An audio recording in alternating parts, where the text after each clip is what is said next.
क्या हाल है भाई प्यारे विद्यार्थियों। थंबनेल देख चुके होंगे। आज बहुत ही महत्वपूर्ण टॉपिक जो कि हमारी परीक्षा के लिए बहुत इंपॉर्टेंट है। ना मानेगा तू, टेस्ट देने का मन नहीं कर रहा तेरा। साल भर पढ़ाई की है, 2 साल से 11th 12th ड्रॉप लिए हमने बहुत सारे। अब नंबर आ रहे हैं 300 350, कोई बात नहीं, क्या फ़र्क पड़ता है।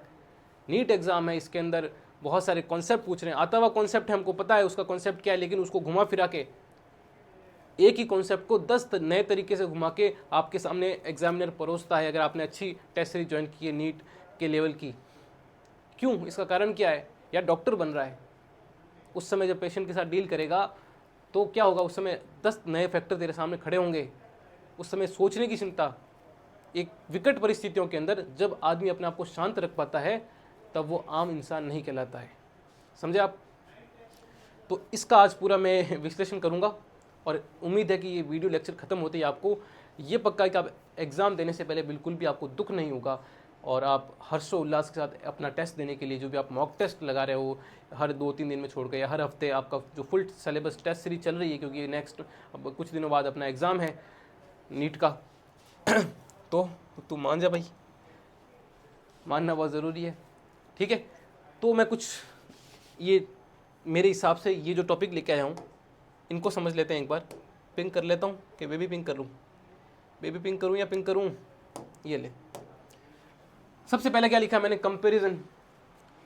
तू टेस्ट से बाहर आते ही, जैसे ही टेस्ट सेंटर से बाहर निकलता है, तेरे कितना है भाई, तेरे कितना है, तेरा कैसा गया, क्या करना है भाई। अपना एक ऐसा ग्रुप बना जिसके अंदर टेस्ट से बाहर निकलते ही इंजॉय, कुछ नहीं, जूस पियो गन्ने का, मस्त गर्मी आ रखी है, क्या फ़र्क पड़ता है। किसी से भी ये नहीं पूछना तेरे नंबर कितने आ रहे हैं, तेरे कितने आ रहे हैं। ये मूर्ख लोग होते हैं जो लाइफ के प्रेजेंट टाइम को एंजॉय नहीं करते हैं, ठीक है ना। ये ऐसे करने से क्या होगा, अब किसी के 600 आ रहे हैं, 450 पर क्या मतलब उससे। अपने 300 आ रहे हैं, हमें ये सोचना है कि मैं अपने मार्क्स कैसे बढ़ाऊंगा। मेरी भी आते थे मार्क्स 300, मैंने बढ़ाए ना, इंक्रीज किए। तो ये मूर्ख लोगों के साथ रहना ही नहीं है। आपसे कोई आके पूछता है कि तेरे मार्क्स कितने हैं टेस्ट, भाई तो अब दूर रहे यार, मैंने टेस्ट दिया ही नहीं, मैं तो ऐसे ही बैठा रहता हूँ।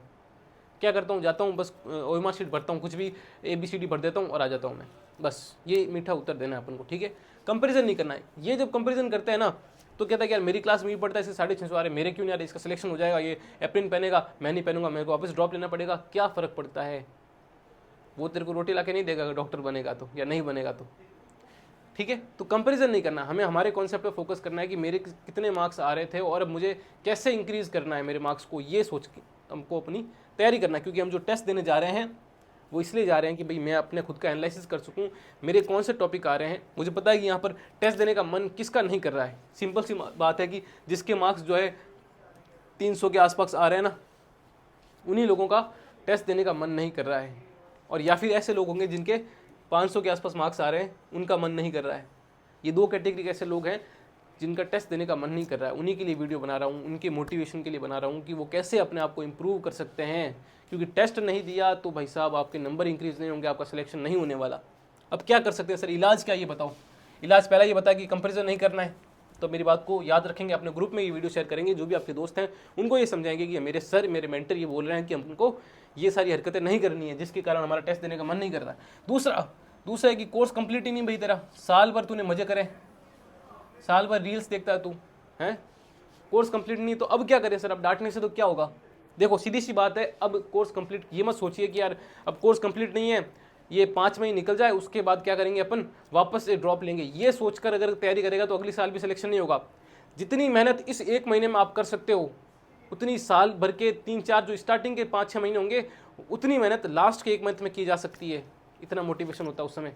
300 आ रहे हैं, 500 तक अपने आप को बढ़ा लिया, पुशअप कर दिया, तो वापस ड्रॉप लेने का कितना बड़ा मोटिवेशन होगा, ये सोच। मैं ये नहीं कहूँगा 300 आ रहे तेरा सिलेक्शन हो जाएगा, 20 दिन में 25 दिन में तेरा सिलेक्शन हो जाएगा, लेकिन नेक्स्ट ईयर तो होगा। नेक्स्ट ईयर के लिए बेस मेमोरेंट तो तैयार होगी तेरी भाई, ये सोच के तैयारी करना। तो कंपैरिजन मत कर, उसका सिलेक्शन हो जाए, 700 आए, रैंक 1 ना, मेरे को क्या मतलब है भाई। तो कोर्स कंप्लीट नहीं तो क्या करना है, सबसे पहले ये देख कि अब जमाना है वन शॉट का। अगर तू ड्रॉपर है तो ऐसा तो है नहीं तुझे बेसिक मतलब ही नहीं पता है, तुझे पाई का मतलब ही नहीं पता है, तुझे माइटोकॉन्ड्रिया का मतलब नहीं पता, तुझे उसकी इनर मेम्ब्रेन का मतलब, लाइसोसोम का मतलब नहीं पता, सब पता है। तो वन शॉट ये किसके लिए बना जाते हैं, ये 11th-12th वालों के लिए नहीं बनाए जाते, जबकि देखते वही हैं। वन शॉट ड्रॉपर के लिए होते हैं। क्यों, क्योंकि उसको कॉन्सेप्ट बेसिक चीज़ें पता है, उसको सिर्फ रिवाइज करना है, तो उसके लिए वन शॉट होते हैं। तो वन शॉट देखना भाई, फिजिक्स के अंदर कोर्स कंप्लीट नहीं है तो क्या करेगा, बैठ के कॉन्सेप्ट देख रहा है। कॉन्सेप्ट वाले क्वेश्चन नहीं आते आजकल। कौन से क्वेश्चन आते हैं आजकल, फॉर्मूला बेस्ड वाले क्वेश्चन आते हैं। एक चैप्टर के सारे फॉर्मूला और बेसिक कुछ इंपॉर्टेंट टॉपिक होंगे फिजिक्स के अंदर, उस चैप्टर के सारे इंपॉर्टेंट फॉर्मूला और 2-3 उसके इंपॉर्टेंट टॉपिक जो कि बार बार आते हैं, उनकी लिस्ट बना के क्या वो कंप्लीट नहीं कर जा सकते हैं? एक दिन में 4 से 5 फिजिक्स की इस तरीके से अपन कर सकते हैं चैप्टर। तो इंपॉर्टेंट वेटेज वाले अगर टॉपिक करके जाएगा टेस्ट के अंदर तो मार्क्स इंक्रीज होंगे ना। मार्क्स अगर इंक्रीज होंगे, 30-40 मार्क्स भी बढ़ गए तो वापस टेस्ट देने का मोटिवेशन आएगा। तो एक पॉजिटिव साइकिल में घुसने लग जाएगा तू अभी किस में, नेगेटिव साइकिल में है। टेस्ट देगा नहीं, कभी कभार टेस्ट कोई खींच के ले जाता है, वहाँ पर नंबर आते नहीं है, फिर वापस मन नहीं करता, तो नेगेटिव साइकिल में। अपने आप को पॉजिटिव साइकिल में डालना है अपन को। तो कैसे डालेंगे, कोर्स कंप्लीट कैसे करेंगे? अब फटाफट से जो इंपॉर्टेंट टॉपिक है, जो पढ़ चुके हैं उनको रिवाइज करना है, और जो चैप्टर को बिल्कुल ही नहीं आते उनको छोड़ना नहीं है। इंपॉर्टेंट है तो उनको उनके फॉर्मूलाज, उनके इंपॉर्टेंट क्वेश्चन, जो कि हर चैप्टर के अगर मान लो 15 टॉपिक आते हैं तो उसमें से 3 टॉपिक ऐसे हैं जो बहुत इंपॉर्टेंट है, तो उनको तो कर लेते हैं, हो सकता है उनमें से क्वेश्चन आ जाए। तो अगर वो 3 टॉपिक तू पढ़ के गया है, फिर उनका कोई क्वेश्चन आता है तो इससे बनता है, तो कितनी खुशी होगी अंदर से। Very good. तो कोर्स असल हम कंप्लीट करने की कोशिश करेंगे पूरी की। पूरा तो नहीं कर सकते इन 20-25 दिनों के अंदर, लेकिन ये कोशिश जरूर करेंगे कि अपन क्या कर लें, बहुत सारे इंपॉर्टेंट टॉपिक कर ले। कम से कम हम इन 25 दिनों के अंदर 100 इंपॉर्टेंट टॉपिक कर सकते हैं। अगर 300 आ रहे हैं, तेरा टारगेट ये होना चाहिए कि मेरे 300 या 500 जितने भी मार्क्स आ रहे हैं, तो अगर मैं 100 इंपॉर्टेंट टॉपिक की लिस्ट बनाता हूँ तीनों सब्जेक्ट से लेकर के, और मेरे कम से कम 100 नंबर इंक्रीज होने चाहिए, और नीट में अगर ऐसा होता है तो तेरी कितना बड़ी मोटिवेशन की बात होगी कि मेरे 20-25 दिन पहले मेरे मार्क्स इतने आ रहे थे, 300-350 आ रहे थे, मैंने ये 100 टॉपिक की लिस्ट बनाई, और अगर 1 महीने 25 दिन मैंने मेहनत करी और मेरे मार्क्स 300 से उठ करके एकदम 480 आने लग गए, 490 मार्क्स आने लग गए, तो तुझे भी उतनी खुशी होगी जिसका सिलेक्शन हो रहा है, क्योंकि तुझे लगेगा कि हाँ यार, मैं 1 महीने में अगर 100 मार्क्स इंक्रीज कर सकता हूँ, मेरे पास साल भर पड़ा है, इस बार मैं इस तरीके से टाइम वेस्ट नहीं करूँगा, इस बार मैं रैंक लेके आऊँगा। तो अगर मैं इतने इंक्रीज कर सकता हूँ मार्क्स, तो कितना बड़ा मोटिवेशन फैक्टर आएगा, एक पॉजिटिव साइकिल में आप घुस जाओगे। पेरेंट्स को भी विश्वास होगा कि हाँ, इसको एक ड्रॉप दिलाना चाहिए, इसके मार्क्स बढ़ रहे हैं, इस सिलेक्शन के नज़दीक है, तो आप एक पॉजिटिव साइकिल में जाओगे। ठीक है सर। दूसरी बात, नंबर कम क्यों आते हैं भाई? सिली मिस्टेक की वजह से। सिली नहीं, मैं 12 बोलता हूँ, सिली होती नहीं, सिला मिस्टेक होती है। क्यों भाई? क्योंकि आप प्रॉपर जो टाइम होता है ना, उसको कंप्लीट नहीं करते हो।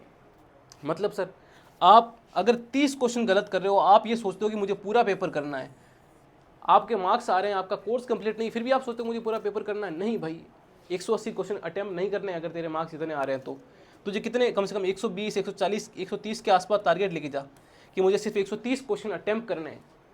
तो उन 180 की जगह जो फोकस है ना, उन 180 क्वेश्चन की जगह, उन 180 क्वेश्चन की जगह अब तेरा फोकस 130 पर है, तो टाइम भी तुझे कितना लगाना है? तुझे मतलब क्वेश्चन पढ़ने ही कितने, 130 क्वेश्चन ही पढ़ने हैं। क्वेश्चन को देखते ही पता लग जाता है कि उसके लिए कौन सा टॉपिक से आया हुआ है क्वेश्चन है। सिर्फ उसको 1 सेकंड डिटेक्ट करने में लगता है कि ये टॉपिक मेरा पढ़ा हुआ है या नहीं पढ़ा हुआ है। एक शब्द ढूंढना होता है उस क्वेश्चन के अंदर, तो पता लग जाता है कि चैप्टर, ये टॉपिक मैंने नहीं पढ़ा होता है। तो जब पढ़ा ही नहीं है तो उस क्वेश्चन को, उस पर 2 से 3 मिनट खर्च करने क्यों है भाई? वो 2-3 मिनट वहाँ पे खर्च कर जहाँ जो टॉपिक पढ़ रखा है। तो हो सकता है क्वेश्चन के सही होने की चांसेस ज़्यादा है, लेकिन उस पर टुका लगाने के चक्कर में एक तो कितने नंबर अपन कम से कम एक क्वेश्चन पे -5 कर लेते हैं, क्योंकि जो आता हुआ क्वेश्चन था उसके +4 मिलने वाले थे, उसकी जगह एक माइनस हमने ले लिया, तो कितने कम से कम -5 में चले गए। +4 आ रहे थे, उसकी जगह वो 4 भी गवाए और 1 का नेगेटिव भी लिया, तो कितने हो गए? -5 करा दिए भाई तूने। ऐसे ऐसे अगर तू 10 क्वेश्चन भी गलत करता है, कम से कम मैं कहूँगा कि कम से कम इस टाइप के जो है ना, तो 10 क्वेश्चन गलत करता है, कितने 10 क्वेश्चन, इसका मतलब एक क्वेश्चन से -5 पीछे गए अपन। आते हुए क्वेश्चन गलत करना तो कितने 50 नंबर पीछे चला गया। अगर इसको तू सही कर लेगा ना, ये सही कैसे होगा? क्योंकि सारे क्वेश्चन अटेम्प्ट नहीं करने हैं। जब सारे क्वेश्चन अटेम्प्ट नहीं कर रहा, सारा फोकस किस पे जाएगा? इस पे जाएगा। बहुत प्रोबेबिलिटी चांस है कि तेरे मार्क्स इंक्रीज होंगे, गारंटी दे रहा हूँ। बिना कोई टॉपिक पढ़े भी अगर वापस उस टेस्ट को लगा ले तो 50 नंबर इंक्रीज हो जाएंगे। इस मेथड से लगाना है, इस मेथड से लगाना है, गारंटी देता हूँ कि ये वाला सबसे इंपॉर्टेंट, मैं आपका ये जो है ना, इस पॉइंट के अंदर सबसे इंपॉर्टेंट पॉइंट बता रहा हूँ, जिसका बैठे बैठे 1 सेकंड में आपका मार्क्स पेपर में इंक्रीज हो जाएंगे 50 नंबर। ठीक है, ये दोनों टॉपिक हो गए अपने, एक सेम मर्ज कर रहे हैं ये दोनों।